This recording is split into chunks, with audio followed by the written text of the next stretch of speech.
In the 1930s, Germany had abandoned democracy and embraced fascism. Its dictator, Adolf Hitler, was a militarist, with visions of his country dominating Europe and the world. Its army and air force were now unrivaled.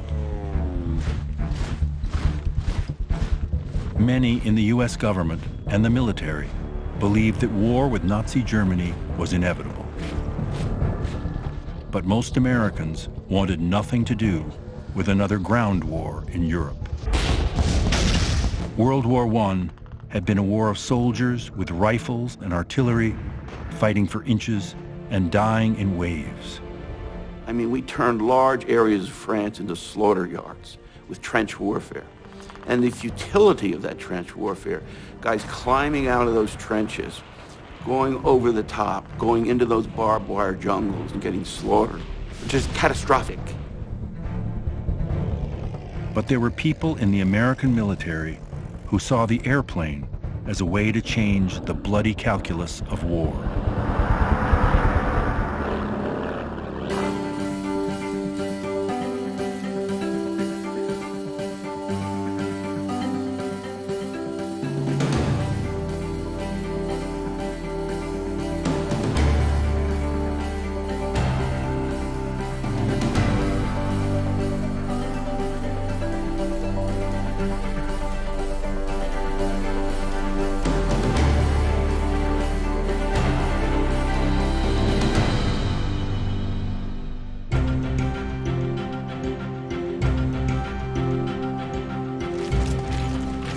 War had always been contested, on land and at sea.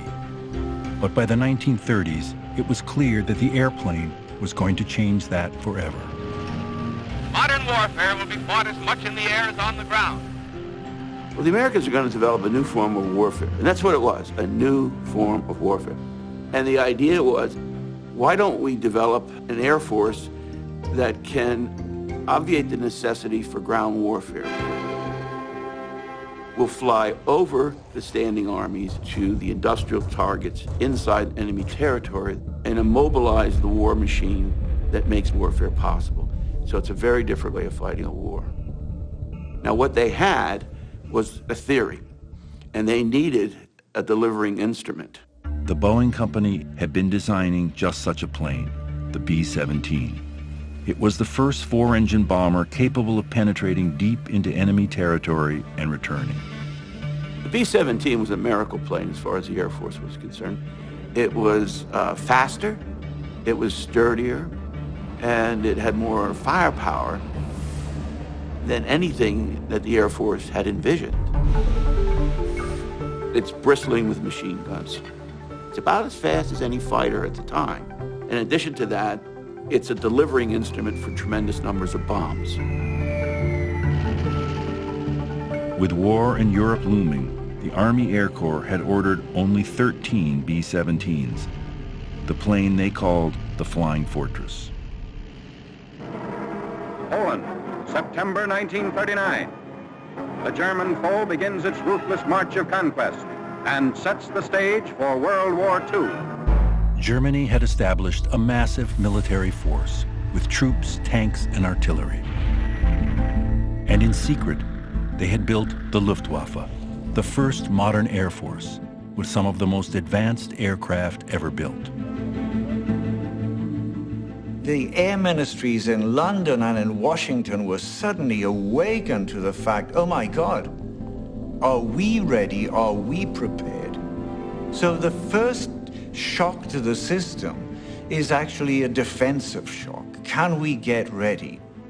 American President Franklin Roosevelt was caught between the reality of German aggression and American public opinion. This time America should keep out, and I know I will. Avoid all foreign entanglement. I think we should stay out of it entirely. Let Europe fight our own battles.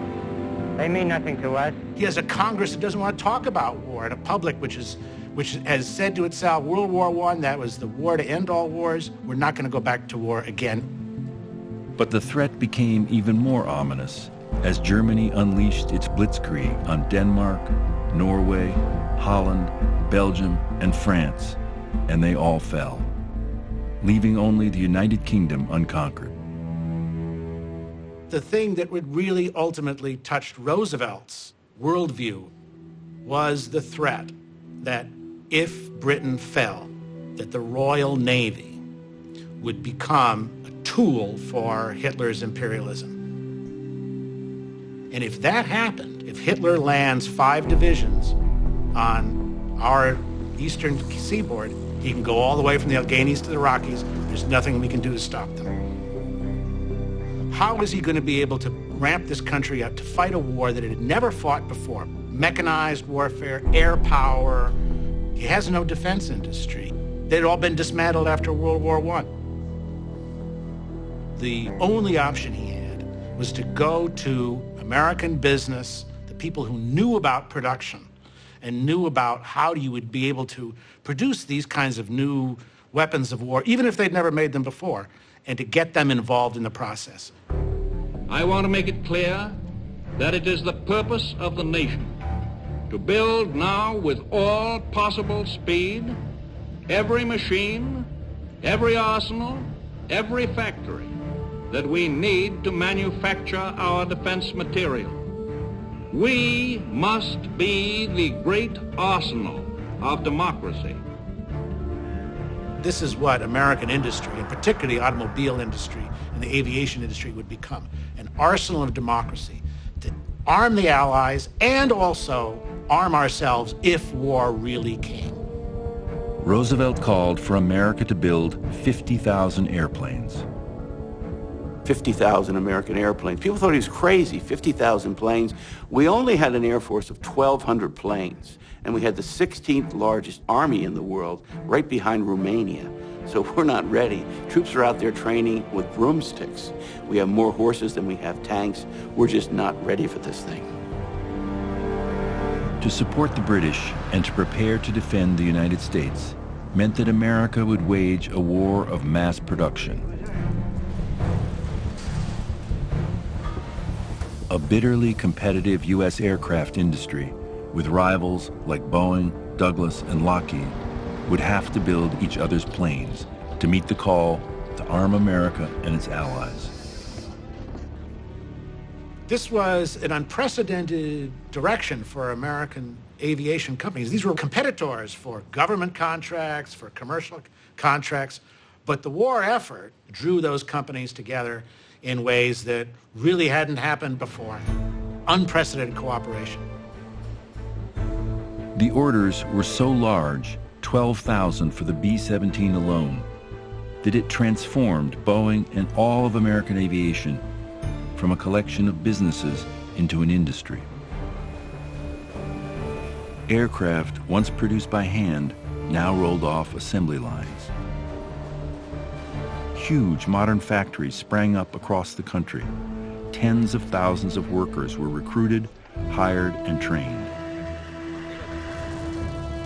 And the number of plants only grew after the Japanese bombed Pearl Harbor on December 7th, 1941. After America entered the war, anyone who was of age was a soldier or a worker. It's as if an entire country stops and does nothing that isn't related to warfare. It's around-the-clock production. Lights never go out. The machines never stop. We had 3 shifts at the factory that I was at. 8 hours each, 3 different shifts, 24 hours a day. We in engineering slept at the factory 5 nights a week. We had rooms, we had a restaurant, and we went home Saturday night and Sunday night so we could see our girlfriends. You had women who had never worked in a factory before, and yet by the war's end, 1 out of every 3 workers was a woman. My sister and I worked together, and we see people getting dressed to go out, and we couldn't. We had to go to work. And if we didn't feel like going to work, we had this record of Rosie the Riveter.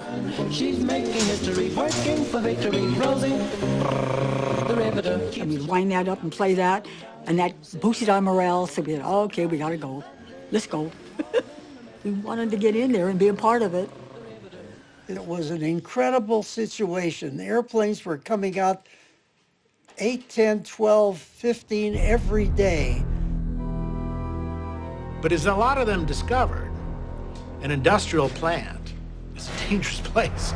And it's an astonishing fact, but true, that in 1942, let's remember the year of Guadalcanal, it's the year of Midway, it's the year of the War of the Atlantic, that in 1942, more Americans were killed and injured in war-related industries than were killed or wounded in uniform by a factor of 20 to 1. When we think about the sacrifice that was being made as part of that flat-out war effort, we begin to realize just how much the people working in those plants were just as much a part of that greatest generation as the men who landed at Iwo Jima or at Normandy, who flew over the skies of Germany and Japan. The thousands of planes that rolled out of plants in every part of the country were designed and built to execute the doctrine of strategic bombardment.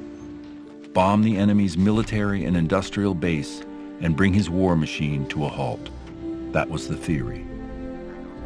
High-altitude strategic bombing can knock the enemy's industrial machine out to the point where it can't fight the war any longer. So you need armadas, if you will, of bombers to attack these targets. Because on some days, you're going to hit 2, 3 targets, maybe 4, simultaneously. And you take some losses. So you have to have almost a pipeline, if you will, bringing planes into Great Britain throughout the war. These vast fleets of British and American bombers had been anticipated in the futuristic literature of the 1920s and the 1930s. The air was dark, as they would say in the novels, with bombers raining down death from the air. And yet now something like that was true.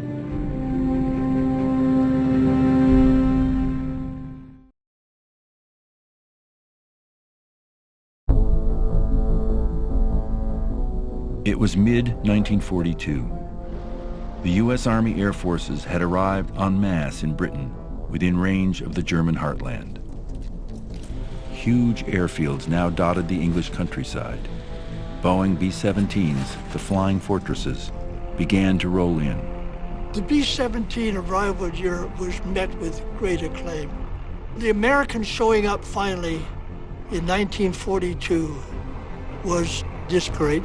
And then setting up the 8th Air Force and then bringing in the Flying Fortress, was a great thing for the British people to observe. As time went on, we got more and more airplanes coming onto our base, more and more crews coming in. So yes, we're beginning to recognize that the production of B-17s back in the States had really picked up and was really rolling. The plan was for a massive, unrelenting bombing campaign, one that would finally test the idea that a war could be won by strategic bombardment of the enemy. They'll fly in a tight formation, and we will hit the enemy's strategic nerve points. And there's the theory, and now, thank heavens, we have the weapons to do it. And then comes this decisive day in October 1943, where a very large group of B-17s fly off in perfect daylight to attack these vital German centers of ball bearing production in Schweinfurt.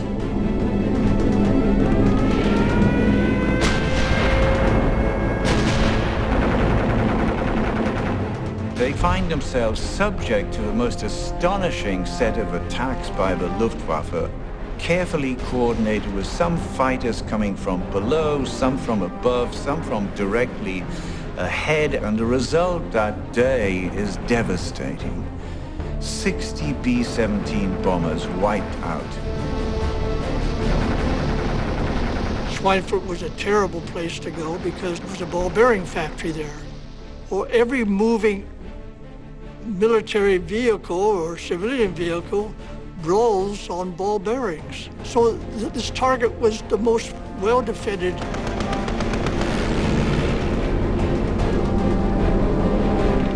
The German fighter pilots were plentiful and they were skilled, and so we got hit up pretty badly. We lost 60 airplanes. That meant 600 people didn't make it back home. And our own airplanes came back, lost an engine, shot up pretty bad. My partner in the left waist was killed. And that raid on Schweinfurt was one of the most devastating air battles in history and became known as Black Thursday. This was such a shock to the system that they really began to see, ow, the bomber was supposed to get through, and we were sure we had all the defensive preparation, but it doesn't look like that. So now this whole air war becomes, ironically, what it wasn't supposed to be, trench warfare in the sky. The very concept of a flying fortress, a self-defending bomber, was called into question. They wanted the B-17s and the rest of them to simply fight their way through, fight off the enemy fighters with defensive firepower, and succeed that way. It did work. You had to have fighter coverage. At stake was the entire Allied war effort. If the German military-industrial base was invulnerable, its armies and air force would continue to dominate.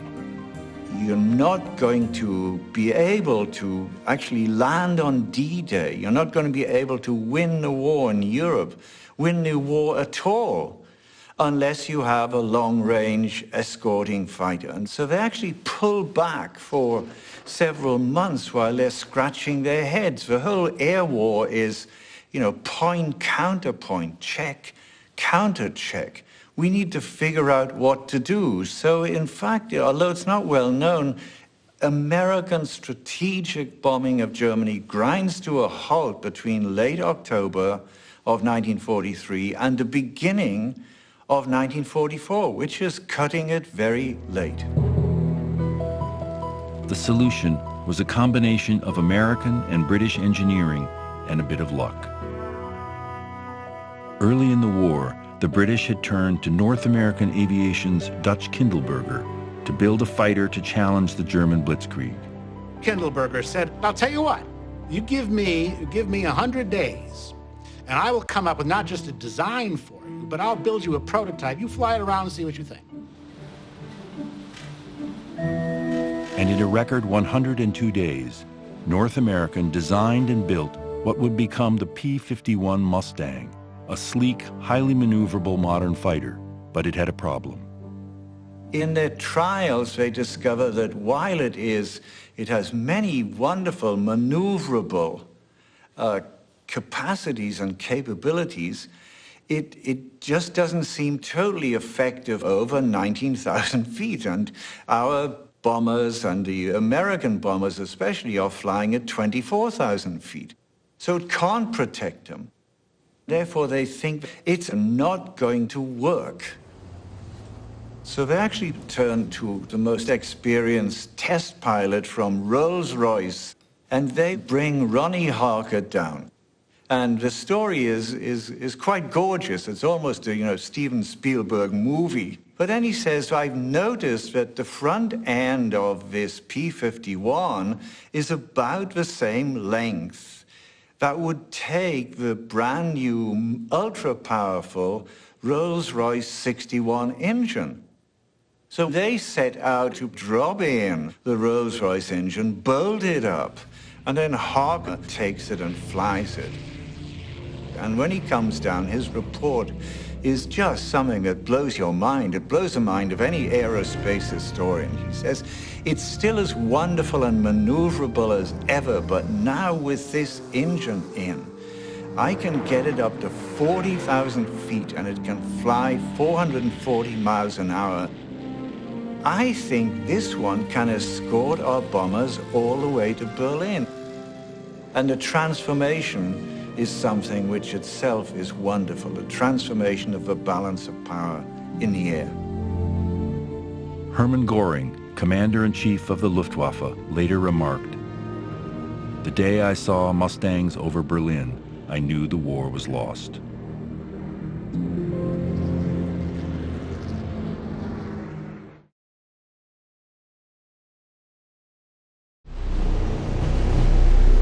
The decisive contest for air superiority over the entire European battlefield was waged over the winter and spring of 1944. Allied tactics changed with the arrival of the Mustangs. They no longer simply escorted the bombers, they took the fight directly to the Luftwaffe in the air and on the ground. Today's orders were, pursue and destroy the enemy. The Mustangs and other Allied fighters, like the P-47 and the P-38, were outfitted with additional fuel tanks and were able to range over almost all of the German countryside.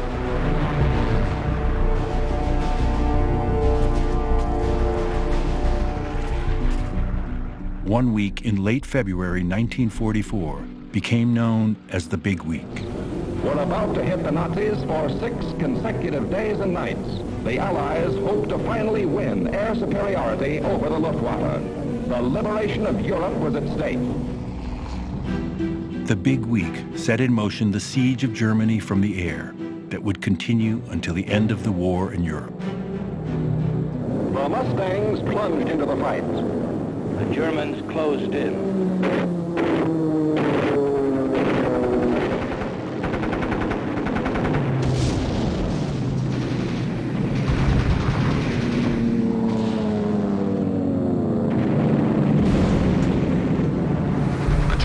Fighter battle raged across the European skies, with victories by our fighters alone of 60, 85, and over 100 enemy aircraft destroyed each day. It was a battle with terrible costs on both sides. Scores of Allied planes and crew were lost. But the toll on the Luftwaffe was far greater. By the late spring, it had lost its air supremacy over the German homeland. With air domination itself at stake, the Luftwaffe disappeared from the skies. The domination of the American Air Force over the German countryside was so great that they could afford to shoot an enemy bicyclist carrying a dispatch. I mean, they had so many airplanes that they were looking for targets. Fighter bombers smashed Nazi barges and railway trains. The fighter planes took out the transport. They took out the canals, the railroads, the trucks. The Germans couldn't get anything to anybody because there's no means to transport them.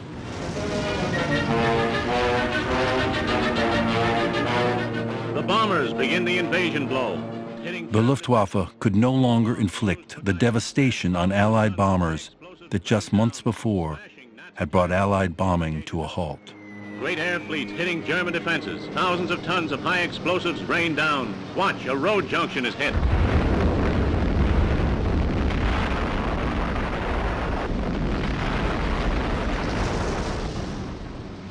Can you imagine being a person in Germany, not thinking the war is going too well and wondering how it's going to come up, and then look and see 1,000 B-17s, an unending stream of airplanes every day? It was called an air train. When the first plane hit German airspace, the tail was still in England. It was amazing. And then in evening time, they would come back for night raids and the ground would shake again. But the war was far from over. Controlling the skies and devastating the Nazi war machine cleared the way for the Allies' ground invasion of Europe.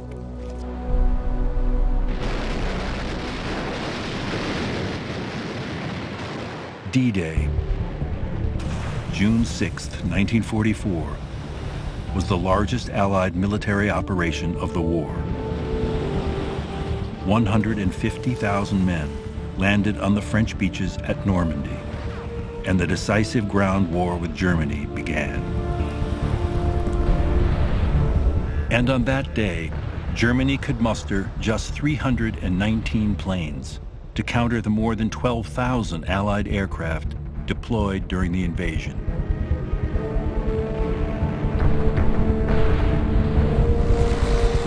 And for the next year, fiercely contested battles were fought, but the Allies controlled the air above. And the German war machine was beyond repair. And I often think that there ought to be a monument for the over 18,000 airmen who were casualties in the 5-month run-up to D-Day. That's double the number of casualties we took on the beaches on D-Day.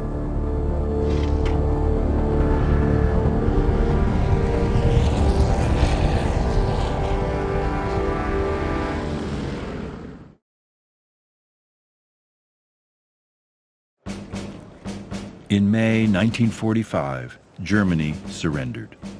The war in Europe was over. But that did not bring an end to World War II. The war against Japan continued. Japan, like Germany, had conquered vast stretches of territory. And the United States military believed that strategic bombardment would also be essential to defeating its Pacific enemy. But to destroy the Japanese industrial base, the U.S. would need a bomber that could fly much further than the B-17. In the Pacific, we had to operate over ranges that were much greater than the kind of ranges we had in Europe, over vast stretches of the ocean. You're going to need planes with fantastic range. And during the war, Boeing was developing just such a plane, the B-29, known as the Super Fortress. The B-29 was a 4-engine super bomber that would travel farther and carry a bigger bomb load than any plane had done in history. This B-29, which is to be the bomber beyond all bombers.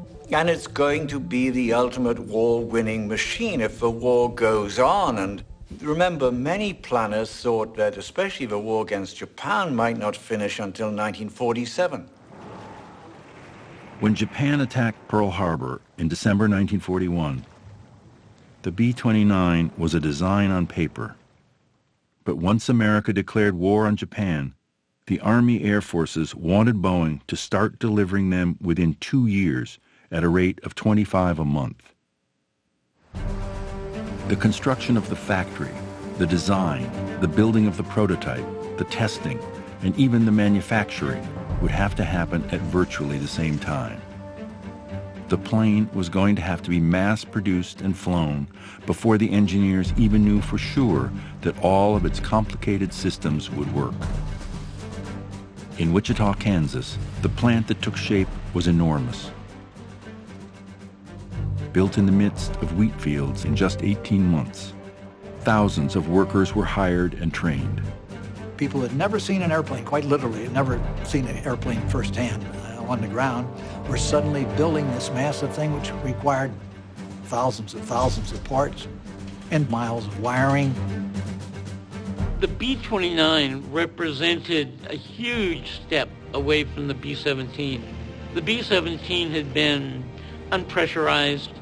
I mean, the waist gunners in a B-17 were operating in the substratosphere in sub-zero temperatures with the windows open, as it were. Really a very tough way to fight a war. And so Boeing decided to build the B-29 as a pressurized airplane in the crew areas. Pressurization would allow the crew to breathe without oxygen masks and to fly in a temperature-controlled environment. They were so ambitious, they said not only will we have a pressurized cabin at the front of the aircraft, but at the rear of the aircraft where the rear gunners will be, they also will be pressurized. How do you pressurize an entire cabin like that, a cabin that's spacious? Well, they come up with a tunnel idea where you move from the cockpit to the back of the plane, crawling through a tunnel, so you don't have to pressurize the bomb bay. Constructing a plane that involved these kinds of technology and engineering challenges was something that involved an enormous amount of effort. Nothing really had perplexed as many minds and as many companies as the B-29. It was not just an airplane, it was an industrial project of a size and scale that American industry had never engaged in. The Super Fortress was a collective national industrial effort on every level. There were thousands of subcontractors building everything from wheels to propellers to engines. The plane had over 40,000 different parts. Each B-29 had 1 million rivets holding it together. The mission of the B-29 was to bridge the expanse of the Pacific and eventually bring the kind of strategic bombing that had destroyed German industry to the Japanese heartland. But it had another deeply secret mission. If the Manhattan Project was successful, the project to develop the atomic bomb, then the B-29 would deliver it. The U.S. government would spend more on the B-29 than any other weapon. The B-29 cost about $3 billion, and had it not worked, it would have meant that the next most expensive project, the atom bomb, which cost $2 billion, wouldn't have been deliverable. What happened in Wichita was going to determine the outcome of the war. Everything was to be more sophisticated than anything which had gone before. That means that you're in new territory, and some of the things aren't going to work until you try it out and try it out. So there's delays, inevitable delays, and this is why it was called as a joke, so to speak, but it was a bittersweet joke. It was called the Battle of Kansas. Can we win the Battle of Kansas? And there was quite a question mark about this. The Battle of Kansas was a battle against time, and time was costing lives.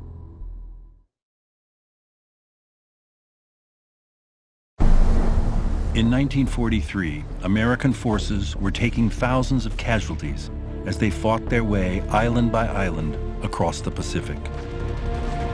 But the B-29, the plane that would take the fight to the Japanese homeland, was still not ready.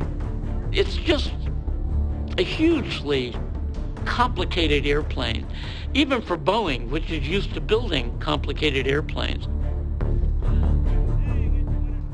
Because the B-29s are flying with huge engines, multi-bank rows of cylinders, the problem of cooling the cylinders at the back end of the engine just becomes horribly difficult, and engine fires become a real problem.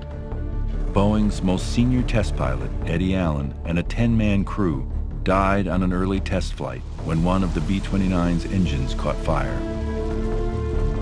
And along with Eddie Allen's death, also many believe that would be the end of the B-29 as a project.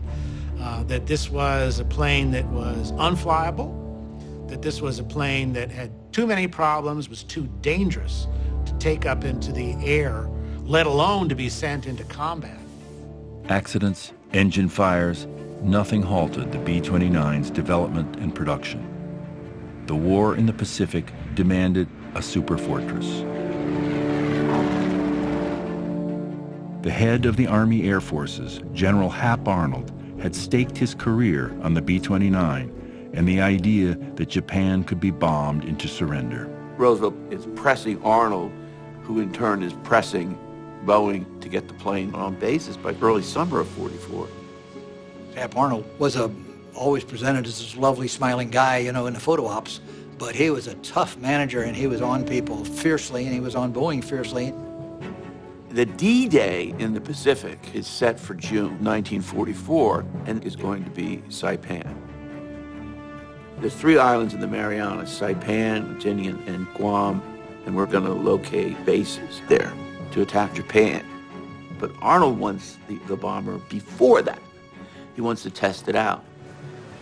Arnold arrived in Wichita in March 1944, expecting to take delivery of more than 150 B-29s. He fully expected these bombers to be ready. And he was told when he got there, we ain't ready. And not only that, we don't know when we're going to be ready. He just exploded. But Arnold is an inventive guy, and he is a possibilist. He's a doer. And he said, even if it's 96% ready, we need it. We need it. We need it now. And so he rushes in extra help, and it's called the Kansas Miracle. In just a little over a month, he's able to have his planes operational. By the summer of 1944, factories were producing more than 50 B-29s a month, and they were heading for the Pacific.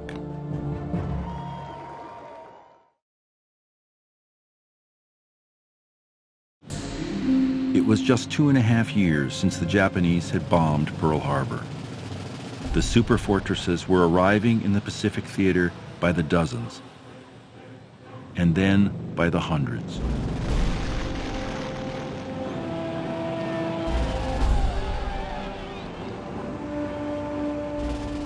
Well, the B-29 was such a beautiful plane, and I interviewed guys who said they'd go out on the base like a kid going out, you know, waxing and shining up his car and shine the wing up, and it glistened. It was a gorgeous plane. The pilots had to deal with enormous aircraft full of fuel, full of bombs, full of armor plating. It's bigger and takes lots of handling. You have to think about the speed at which it takes off, the speed at which it comes in. With their bomb bays packed with the heaviest loads in history, the B-29s barreled down newly constructed runways for one of the most dangerous parts of the mission, takeoff. They would kind of wobble in the air, and everybody on the ground was saying, "Oh my God." But once airborne, flying from bases on newly conquered islands like Saipan and Tinian, the B-29 proved itself the aerial weapon it was designed to be. The plane could stay airborne for 17 hours. Now that's really crucial when you're flying over the open, empty Pacific with all those sharks. They're flying in at 30,000 feet. In winter, it's 62 degrees below zero over Japan.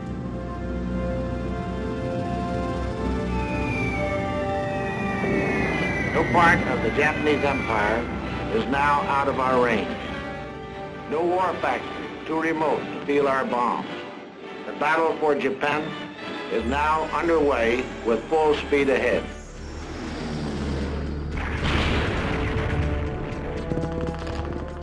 Once the bitterly contested volcanic island of Iwo Jima fell, just 700 miles from the Japanese mainland, North American P-51s could enter the battle as fighter escorts and attack aircraft.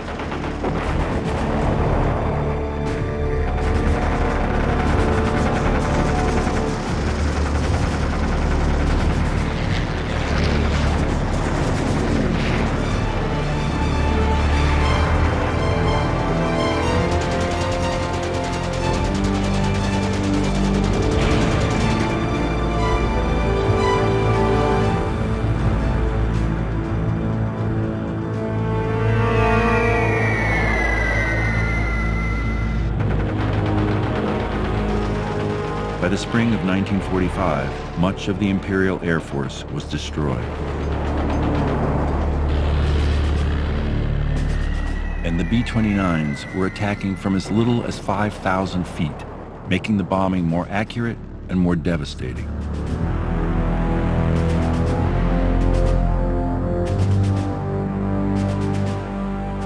Tokyo was in ruins. But the Emperor of Japan, even after seeing the destruction for himself, refused to command his military to surrender. The war in the Pacific went on.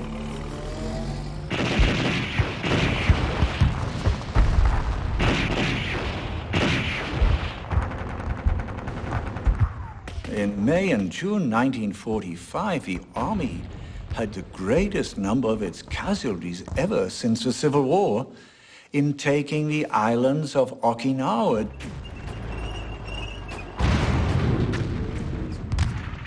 On Okinawa, the Emperor's soldiers and civilians endured relentless bombing, but they still would not surrender. The calculations of how many casualties the Army and Marine Corps would take landing on the home islands of Japan were just enormous. Every soldier, sailor, and pilot in the Pacific War had the same hope resting on the B-29. Make the Japanese Imperial Armed Forces surrender before an invasion. The turning point in the war was a day without precedent in all of history. On August 6, 1945, a B-29 named Enola Gay flew the 1,500 miles from a base on the island of Tinian to Hiroshima. It dropped the first atomic bomb, followed by the bombing of Nagasaki on August 9th. Aboard the battleship USS Missouri, on September 2nd, the Japanese surrendered. There would be no invasion. The once untested theory of strategic bombardment had proven decisive. The war was over.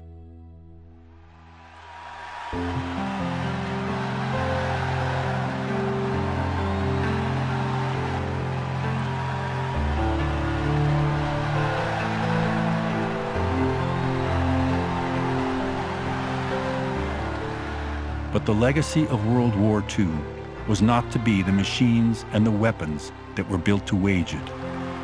The 12,000 B-17s and 4,000 B-29s were instruments of victory. But they were soon eclipsed by even more innovative and sophisticated technology. The enduring legacy of the war is the industry that was created to build them. The factories, the plants that were the arsenal of democracy. They became the industrial engine for generations to follow.